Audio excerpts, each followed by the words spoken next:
ਤੁਸੀਂ अगर मोटरवे ते सफ़र करेंदे हो तो जिहड़ा ਉਹ ਤੁਹਾਨੂੰ बोर्ड नज़र आ रहा ना सावे रंग का ये बोर्ड मैं तुहानूं सीधा करके विखाइना। ये बोर्ड तो तुहानूं अक्सर तुसां रोड ते वेखदे हो, लेकिन मेरे ख्याल चो अक्सर ड्राइवर बिरावां नूं ना अगर जिन्हां नूं पता है उन्हां नूं तां खैर पता है, जिन्हां नूं नहीं पता उन्हां नूं दस्सदा जावां इस बोर्ड दे बारे भी। ये बोर्ड किहड़ी शै दा बोर्ड हुंदा है इस बारे मैं तुहानूं तफसील नाल दस्सना।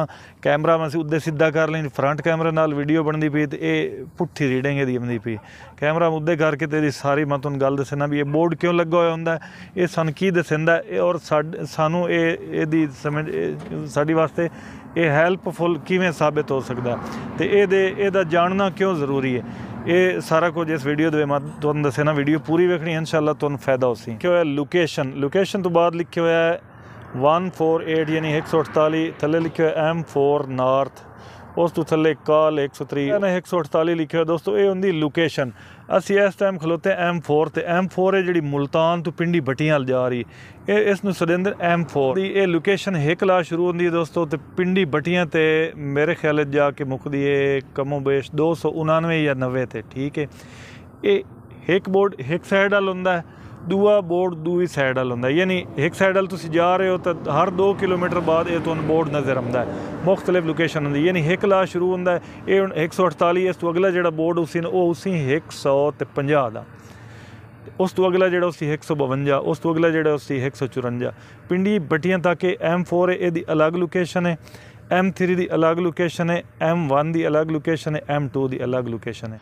दोस्तों जी M2 की लोकेशन है ना वो ठोकर नियाज बेग तो हिकला शुरू होंदी है तो इस्लामाबाद मेन टूल प्लाजे ते जाके ख़त्म होंदी है 350 ते, यानी 350 ते उत्थे। ठीक है, यानी लाहौर तो इस्लामाबाद सफ़र हो गया 350 किलोमीटर। पेट्रोल मुक जाता है, गड्डी खराब हो जाती है या होर कोई एमरजेंसी अल्लाह ना करे बन जाती है तुहाडे दा, तुसां जदों ये 103 ते कॉल करिंदी है ना, जदों असीं दसदे हां भी सर सानूं ए मजबूरी है, साडा ए मसला बन गया, सानूं तुहाडी मदद की ज़रूरत है, वो सारे तो पहले पता की पुछदे न, वो पुछदे न तुहाडी लोकेशन की है।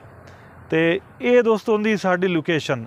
ये तुसीं अगर मोटरवे ते सफ़र करेंदे हो तो इस ते गए बगैर नज़र लाजमी रखी करो इहदी लोकेशन भी ए साडी लोकेशन है।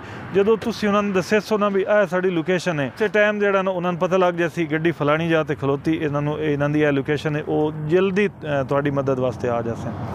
ठीक है, उम्मीद करें ना तुहानूं ये वीडियो जिहड़ी है ना इस तो कोई ना कोई फ़ायदा ज़रूर होया सी। अगर फ़ायदा होया तुहानूं तो कुछ ना कुछ मालूमात मिली है तो वीडियो नूं लाइक कर देना, चैनल नूं सबसक्राइब कर देना और हो सके तो शेयर ही कर छड़िया। तो सबसक्राइब करन दे यार कोई पैसे शैसे तो लगते कोई नहीं, सबसक्राइब चैनल लाजमी कर छोड़ो मेरा। मिलते हैं किसी अगली वीडियो दे विच। अल्लाह हाफिज़।